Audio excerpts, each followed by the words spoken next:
Oh, hey, Chris. Hey Chuck, how are you? Fantastic. I'm excited to be recording another pod with you. Me too. I am sitting in our study right now because nobody's home, and it's the only time I could sit in here. My wife refuses to put a door on this study because it says it'll make the room look smaller. Well, super interesting. I have to say, as a parent of young children, um, there cannot be many times when you are home alone. Yes, it's actually kind of neat. So yes, I'm supposed to be out of town right now, but I'm not. Took the kids to school today, dropped them off, came back home, raced home to meet with you and do the podcast episode. I already worked out this morning. I might do a two a day today just because I love doing it. And, I may put on some virtual content from the meeting, just kind of pedal along. That's honestly, people joke about this, but like if I'm on my Peloton when we're meeting, it means I'm actually trying to pay attention to you because otherwise I'm doing emails or checking social or anything else. Right. That's so interesting. So what's your typical morning workout? Is it always Peloton? Yeah, it's usually something through them. It's a combination of the cycling plus something else. I don't like running as much in the morning anymore. I used to run in the morning prior to the pandemic. I used to do a treadmill based boot camp class.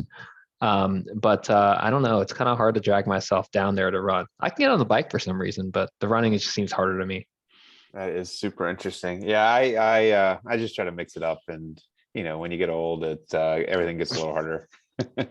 But yeah, so I've actually, after the cycling stuff, I'm trying the boxing program right now, and it's very humbling because I realize how uncoordinated I am for boxing. I grew up doing a little of that, and I have a heavy bag at home and I have a speed bag at home, and they're super fun for sure. And how often do they get used? And not very often, not not like they should. I've liked the boxing thing. I mean, the thing that I'm doing now is all kind of shadow boxing stuff and learning technique. I can definitely see the merits of having a heavy bag and a speed bag at home.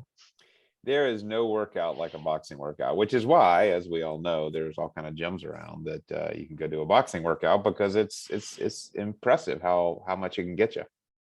So we're talking about health right now, which is a great segue because it's a new year. So it's 2022, and we're back for our third season of the podcast. Now, I was thinking it might be good to kick this episode off with maybe some resolutions. I mean, everybody loves resolutions, and everybody loves mocking people who don't keep them. So let's start with maybe one personal resolution and one practice resolution or a professional resolution. Okay, I can go first with the personal.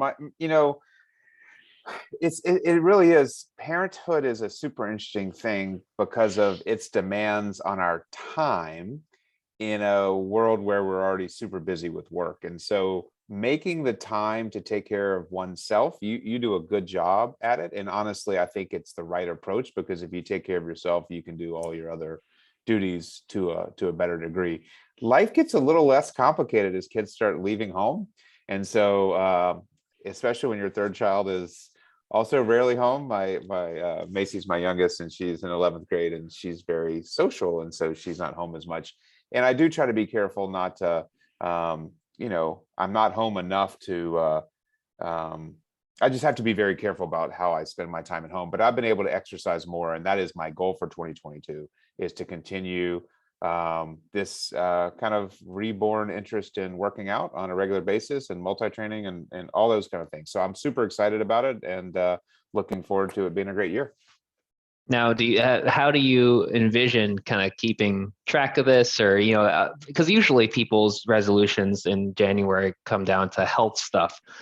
Is there a strategy? Is there an accountability partner? Is there all sorts of stuff, or is it just standard Chuck Goldfarb, put your head down, do the work? Yeah, I don't believe in all that junk. I'm just gonna work out, and it honestly it started and I've been pretty good over the last couple of years actually. But I if I can, and you may laugh at this as being less than ideal, but if I can get 4 to 5 days a weekend, it's a huge accomplishment. The weekends are easy, and usually sometimes on Fridays I can escape. I have a hard time getting up early to work out. Occasionally I can do that, but I think from various different ways I think I can get 4 to 5 days a week and doing different things, whether that's running, biking, Peloton, or even using the rower or the heavy bag in the basement. Oh man, rower. I love rower. Whenever I, back in the pre-pandemic, when you would travel to a meeting and the hotel had a rower, I was always so excited. Yeah, I like it. It's quite a workout. And the other thing I've been doing, and this is going to feed into the second part of this pod, is that I've been doing a lot of push-ups. And so we had a heavy interview day recently. We interviewed 38 outstanding resident applicants. And I made it a point that 5 times during the day, I broke out and did push-ups between interviews. And it was a great way to both get a workout and stay awake and stay, engaged. Oh man, I'm totally gonna hold you to that during our fellowship interviews. That's awesome. It was good. You know who's a sneakily, really incredibly fit person? Ryan Calfee. Oh, I know he is. I Yes. guess it's not sneaky then, but in his clinic, he seems to sneak in some feats of strength with our trainees. Yeah, they are all engaged, and the nurses and MAs as well. All right, what's your resolution? My resolution is, and I can have a separate professional one too, but I think, personal and professional kind of blend together on this one. I noticed that, in times where I get a little bit stressed, I am not the best at treating people like people and really understanding kind of where everybody's coming from. And I can get a little transactional. And I certainly don't want, I think that's honestly, I think it's a generational thing. But I don't want to put blame on that. I think it's my personality of always trying to kind of like move to the next thing. I don't think everybody sees the world the same way that I do. And I tend to get trapped in just this, like, how can you do your job so that I can continue to do my job thing? And I need to get better at that. I need to understand where people are coming from, their perspectives that, and you're going to laugh at this, that not everybody is there to help me achieve what I want to do. What? Which is so hard as a surgeon because you just assume that everybody has your interest in mind, which not always the case. Well, it's really well said, and I think all of us can do better. What the pandemic and the pandemic related challenges of our workforce have shown me is that we have to be aware of different people's priorities, different people's goals, and trying to engage our nurses and MAs in particular for our outpatient care and our nurses for our surgical care. And our workforce is suffering. So it's just incredibly important. I don't think we're ever going to lose sight of that in the future, but I think we've taken that for granted for too many years. Yeah, absolutely. And, I think that the way that I'm going to try to operationalize this resolution is to actually try to talk to people more and slow down a little bit. And really, because for example, like the OR team that I work with routinely, I mean, I kind of know what's going on. I kind of know them, but I actually want to get to know them as people.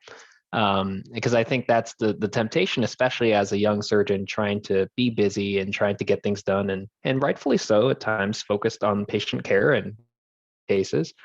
I don't really get to know people as well, and I think that's my personality. That's something that I need to work on. So I'm going to try to get to talk to people more, to get to know people more, who work with me. And so maybe you can check in with me and make sure I'm doing a good job on that one. I definitely will. I like that. All right, come back with one work resolution. I mean, this is going to sound bad, but I want to get more efficient with my motion during surgery. I feel like there's still some wasted motion, and I want to be as efficient as I can, and try to be better about engaging the trainees about their efficiency. I try to show wasted motion. I try to point out to them when there is wasted motion, but I think that I'm not as good at that myself. Like I kind of like the way that I do things, but I think there's definitely room for improvement. So during cases, I want to say, how could I have done this case even just a little bit faster or a little more efficiently, and maybe even better? I like that. And I know, teaching surgical technique is always a very interesting proposition. You have to feel very comfortable with your own technique before you're going to feel comfortable with teaching technique. But it's it's what we need to do, and we have to do it at a high level, and therefore self-examination of how we get through cases is incredibly important. So I love that. Love that. Now, is there anything that your practice and is probably a well-oiled, finely tuned machine at this point? Everything's on cruise control. Is there anything you're trying to make a little better, either in the practice realm or the admin leadership realm? There's too many things to mention. I think what I need to do a better job of, and yeah, I know you do this well because we've talked about it, a 5-year plan or kind of longer range planning. I think for me, it's about that. I need to do a better job of sitting down with my wife and talking through things, as well as really kind of re-examining my goals. I'm at that point in a career where I need to understand what I want out of the rest of my career, instead of, as we joke, kind of just putting my head down and continuing what I'm doing, which is very rewarding and all good. But I think I need to be a little self-reflective. I've never had a coach. I don't think I want to get a coach, but sort of have that conversation. My wife is a social worker and specializes in counseling and is really good. So I think we'll have to sit down and have some conversations, which will be important. It's interesting you say that about not wanting a coach. I kind of think I want a coach, in terms of talking. So when I was at one of the seminars, workshops that I was helping with on clinician scientists, several of the faculty members were talking about how important it was to have a leadership coach. And that's something that I don't think is typically available through our institution for people that aren't chairs. But I think at other places is more widely available. But let me be very clear. I in no way would judge ever anyone with a coach in a negative light. In fact, I appreciate it. And maybe that's why I said that. It would have to be exactly the right person. And that's what makes me nervous. Right. And how do you figure that out? I don't know, because I don't think it's something you can interview someone for. I think it's a relationship thing, and maybe it'll happen one day. Yeah, I'm not surprised that Chuck Goldfarb is very specific with how he wants to be coached. I'm not surprised. You maybe I don't know. As a basketball player, were you hard to coach? Were you that specific back then? I think I was very hard to coach as a child, simply because I was headstrong and didn't do a great job listening. Hopefully those things have changed. Maybe not. Maybe not. I do know a couple of people in the kind of orthopedic leadership realm who are very Chuck Goldfarb-like that do have coaches. So they can exist. It's just a matter of finding them. I think that is well said. Well said. All right, I have a case for you. Okay. I have a middle-aged Have or am.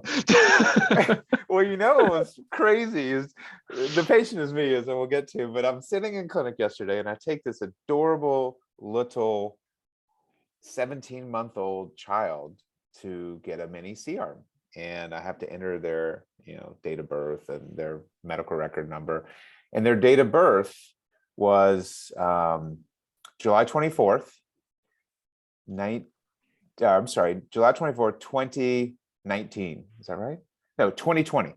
So the child is 17 months old and exactly 50 years younger than me. And I was like, oh my God, for some reason that hit me like a hammer.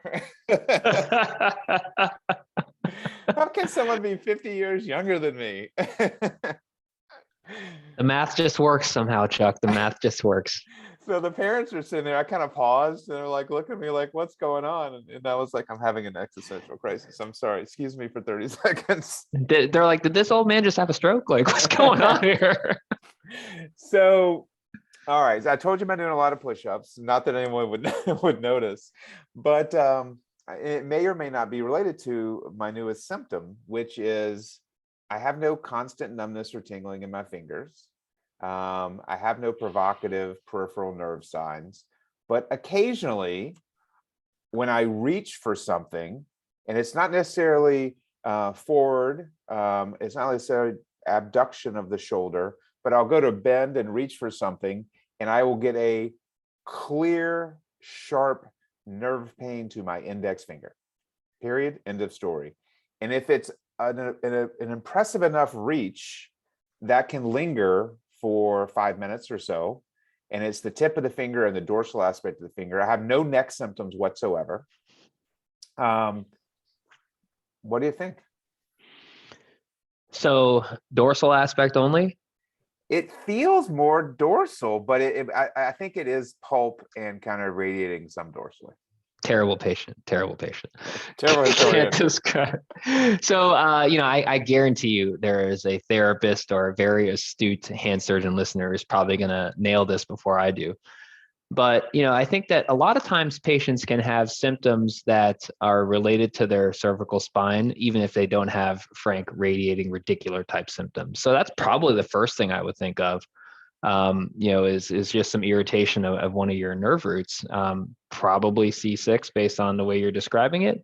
If you're saying it's more dorsal than anything else, maybe it's some irritation of the radial nerve, but I think that's highly unlikely, to be honest with you. I would suspect more cervical irritation before I would suspect anything involving the radial nerve. When you said index, I was starting to think kind of lateral cord, contributing to the median nerve, but it's kind of unlikely to pick just that off. So I think common things being common, I would probably peg it more towards the neck. But this is the challenge, right? Is trying to figure out kind of where things are coming from and then finding weakness.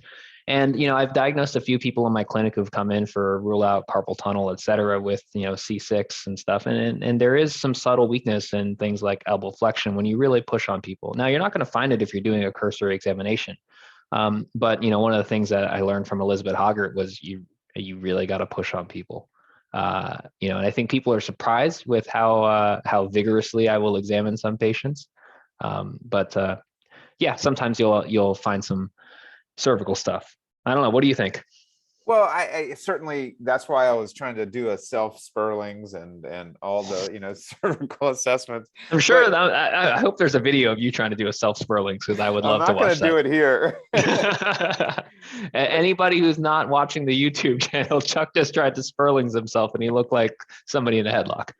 That's true. So in a patient like this, do you start with who is minorly impacted a couple times a day, feels a symptom like this, and maybe it's part of the patient-centered care, but do you start with sending them to therapy and work on nerve glides and stretching, or do you start with either a nerve study or a referral to someone else?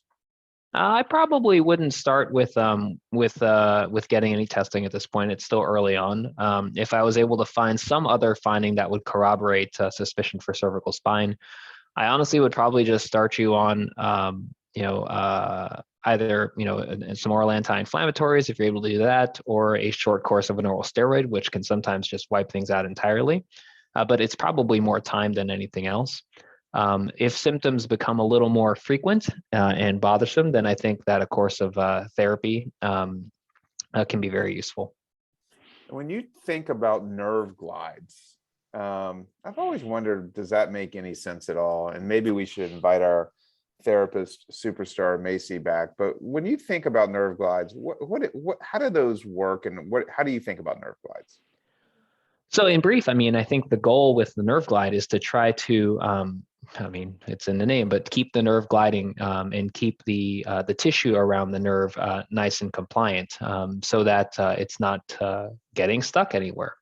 The rub with nerve glides, though, is that they're only as when they're done well, and when they're done to the appropriate duration, they can work very well. I think that the challenge is getting patients to understand exactly how much they need to push and the amount of discomfort they should be feeling, and not to cross that threshold. Because if you have somebody who is an overachiever and overdoes it, they can actually be set back by the nerve glides. So I think it's something where with the proper instruction, it can work quite well. Excellent. Thank you. Thank you for your thoughts. Hopefully I'll not be really seeing you as a patient, but just this informal consultation. I'm sure I can find some weakness in you, Chuck. I have no doubt. All right. So I have a challenging case last week that reminded me of a prior challenging case I had a couple of years ago. So I had a patient who, a few years ago had a PIP fracture dislocation. And the classic pattern, kind of a dorsal dislocation with a small volar fragment that by definition, based on the categorizations, small piece, like 10, 15%, but just was grossly unstable. I tried a dorsal blocking splint. That was not satisfactory. As soon as we took the splint off, even with closely monitoring on X-rays by incremental relaxation of the blocking, was still unstable. So I was trying to figure out what to do for this patient. What's your next step in that stage? So say you've got a small fragment, 10, 15% of the volar lip of the base of the middle phalanx, but you have continued subluxation of the joint.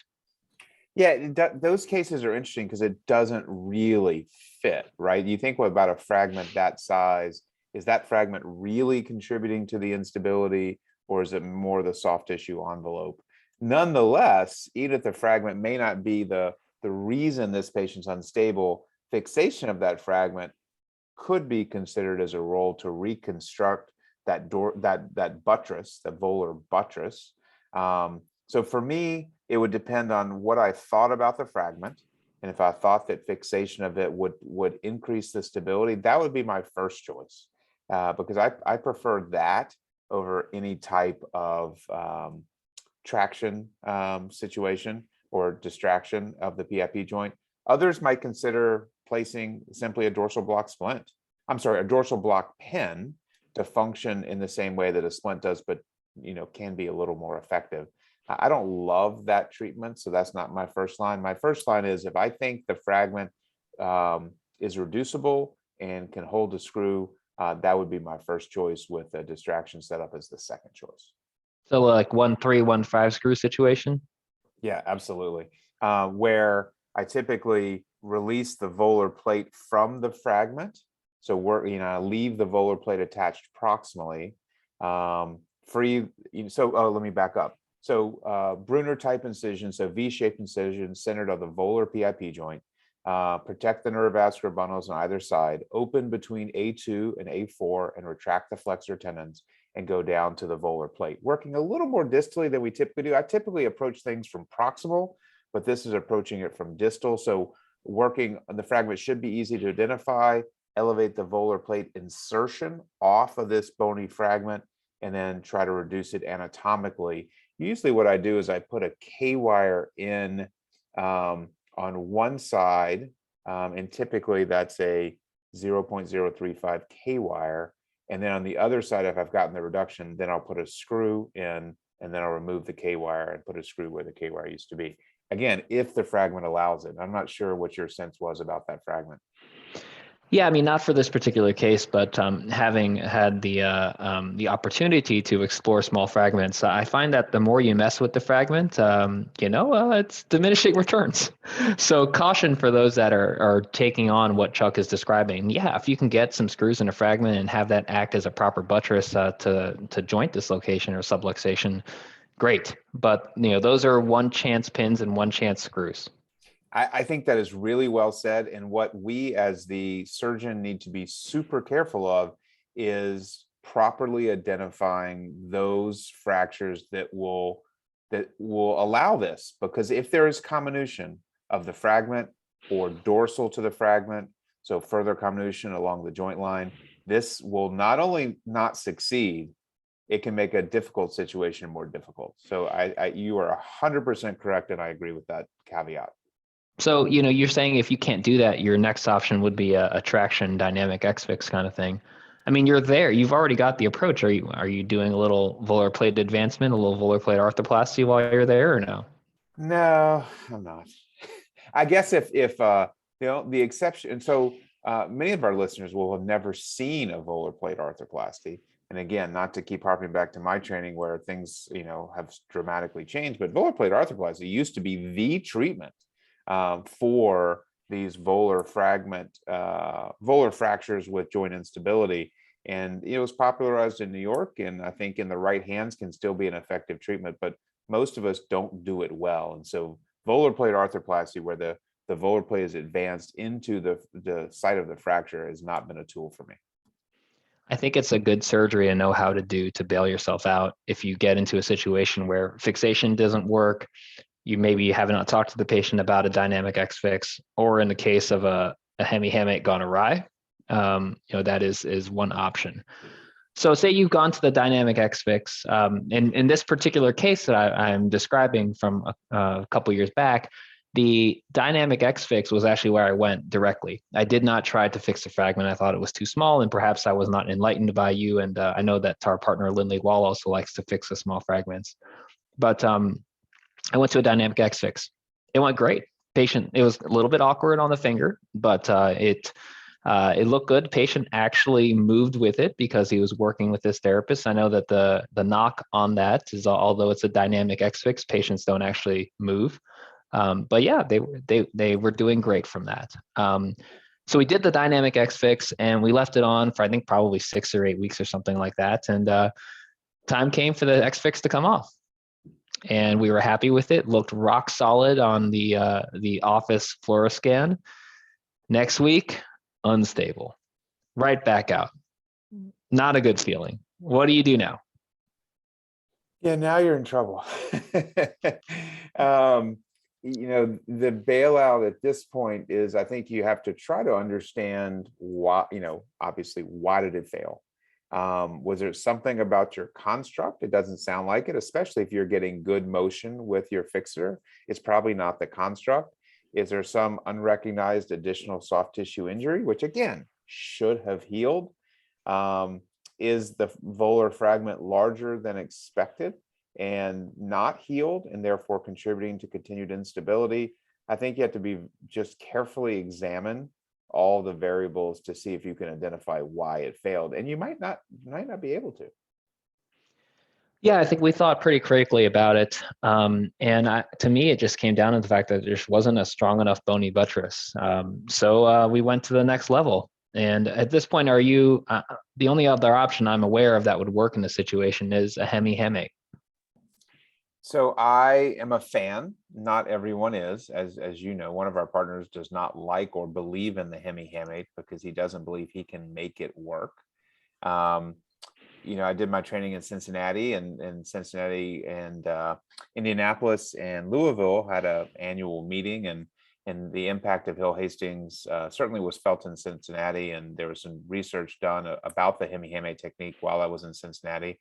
And I think it can be a really good technique. It is one of those procedures that I do think requires meticulous workmanship of the fragment.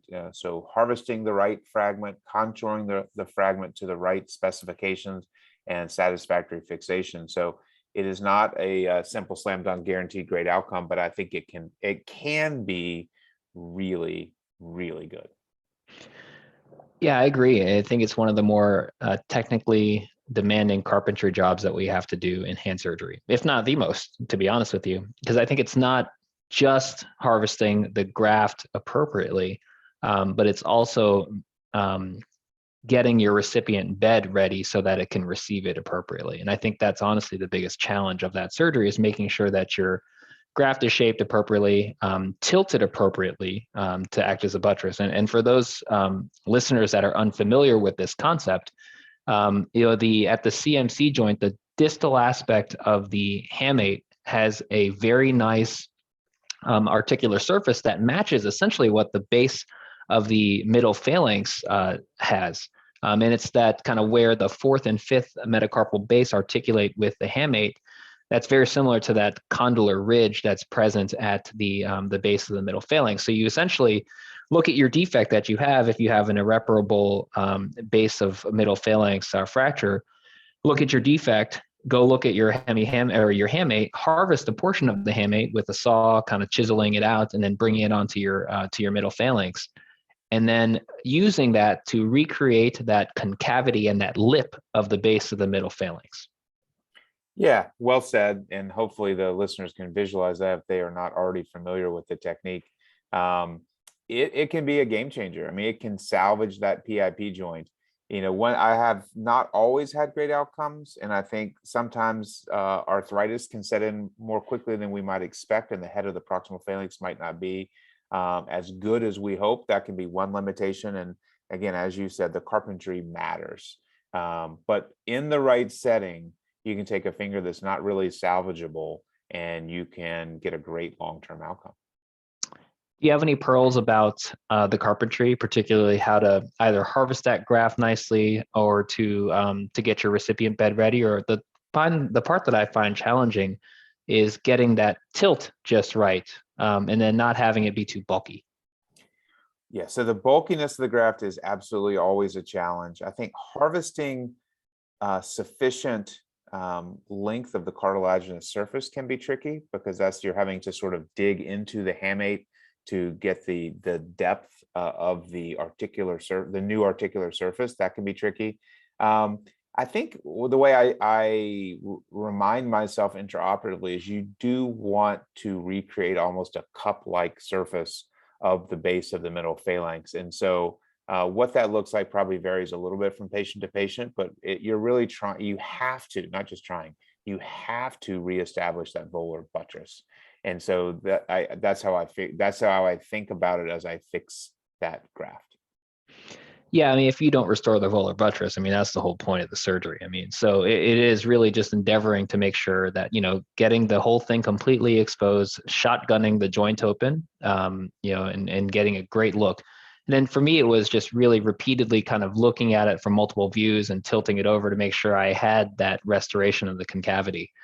And then, realizing that, this, even though your joint surface is going to look great, your x-ray at the metaphyseal region is not going to look perfect either. So, and it's really making sure that you keep your eyes on the prize and know that it's the joint surface that you're worried about the most. Absolutely. And then our therapy partners become incredibly important, because you do need to get this patient moving right away. And you can safely do so if you have good fixation, which you should, of this fragment. So we ended up taking this patient for a hemihamate. We held our breath as the graft was being harvested to make sure it wasn't ejected off the field, which is a horror story you hear about. I held my breath as our trainee put in some screws, again, one chance screws. This was a couple years ago. It was a resident at that point. Did a fantastic job on the screws. To the point where I told them that they should be a hand surgeon, because I can't believe I trusted them to do that. But it was fantastic, and the patient ended up doing really well. I mean, it was rock solid from that point, and I'm wondering whether I should have just jumped to that sooner. Yeah, that's the temptation, right? You have a few good outcomes with a hemihamate, and you think, wow, this should be a first line treatment, and then you may see one that doesn't go quite as well, and then you temper your expectations a little bit, perhaps. But that sounds like a huge win. These are hard cases, and I think that for me, they don't come up enough where I have a solid algorithm and a ton of experience to go off of. So it's useful to hear it from you to pump the brakes on the hemihamate express. Well, it doesn't sound, sounds like you did all the right things for this patient, and they can be, just really difficult cases. But interesting. I'm glad it worked out well in the end. Well, let's close our episode with our resolution. Share with me a small win from the last week or so. Small win from the last week is that we are implementing a new policy in the department where we're trying to standardize some of our clinic hour expectations. Our department has grown rapidly over the last 5 years, and new providers, whether they be surgeons or non-operative or APPs, and there's been no standardization whatsoever. So we have a department of almost 100 people now, and one-offs and lack of standardization doesn't work. And while physicians and APPs have this sense of independence and autonomy, which I recognize and personally value, I think in a department this size, we can't, it doesn't work. And so I offered to have a Zoom discussion with the pediatric orthopedic division this morning, and I expected 1 or 2 people to show up, and there were 20 people on the call wanting to discuss this. And it was a good discussion. It's a tough one, right? Because I'm coming across sort of as in a dictator fashion, which is not the intention, but for some it's the reality. And thankfully it was a good, healthy discussion. Sounds fun. I can't wait to hear the outcome. Yeah. My small win is much less work related. I roasted a perfect chicken over the weekend.